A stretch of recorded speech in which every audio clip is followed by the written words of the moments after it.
It is a new year, and to start 2026, a lot of people want to focus on health and wellness trends, but today we are going to talk about sustainable health and wellness trends that you can take into the new year and carry on with you with naturopathic Dr. Joyce Johnson. Happy New Year. It's great to see you. Happy New Year. Thank you so much for having me. This is such an exciting topic. I'm like super passionate about this. So yeah, I'm happy to be here talking about it. Yeah, it's great. And I love talking about sustainable health trends because we don't want it just to be January where we focus on health and wellness and then it all falls off. So these are kind of things we can take into the full year with us. Absolutely. So one of the first trends, which I really like, is more climate conscious eating. So looking to eat more vegetables that are in season. So you're trying to decrease that length of time from farm to fork. People are doing a lot more urban farming. Maybe you're doing rooftop gardens, maybe you're doing community-based gardens, which is really great.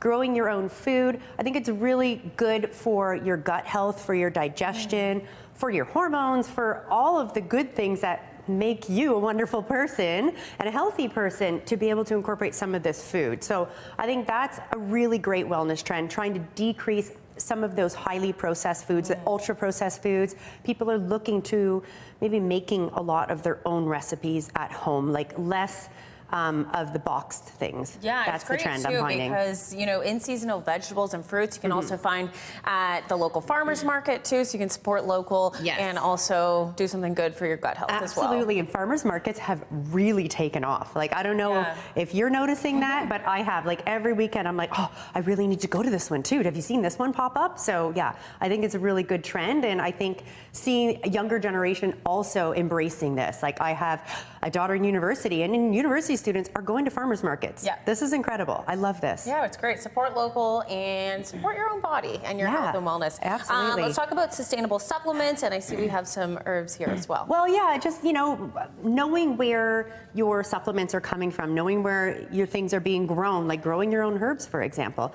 But trying to look for, maybe you're looking for an omega-3 supplement that comes from algae-based. So think about sustainability. Looking for products that are non-GMO, that have recyclable packaging, that the facility practices good management practices, right? So they're companies out there, good Canadian companies, that have a big focus on climate and making sure that what they're selling, what they're distributing, what they're providing to customers is all about sustainability. Okay, interesting. One thing I noticed here is the tea, because one thing I've been trying to do this year is have a cup of tea every night before I go to bed, which I think is helpful with de-bloating and everything like that. It is. And there's a lot of different types of teas that you can have. Obviously, you're having like maybe a chamomile or something like that. That's a really great calming tea. But this is all about hormone health, and hormone health has really gone mainstream. So people are not afraid to talk about menopause. They're not afraid to talk about andropause, which is like the male version of menopause, right? They're not afraid to be vocal about how their bodies are changing, or if you're undergoing like a lot of PMS symptoms. I know there's a lot of celebrities that have made endometriosis and a lot of different diseases or conditions that people didn't talk about before. So people are getting more on hormone health. There's a lot of great apps that can track your sleep, can track your cycles, to give us a little bit more information on what may be happening with your hormones in your body. And then these are just some really great foods that you think about, plant-based nuts and seeds and legumes that are really good at helping to support healthy hormone production in your body. Great. Also, we can't forget working out keeps us sane, first of all, but also I feel like it helps with our sleep, it helps with our eating habits. It's really great to just move your body. Yeah, it is. And I think the new trend that you're starting to see is more of a shift from solo self-care to more a social wellness. So people are more concerned about their communities, like they're giving back to the communities, they're getting involved in community fitness groups, maybe it's a community cooking class.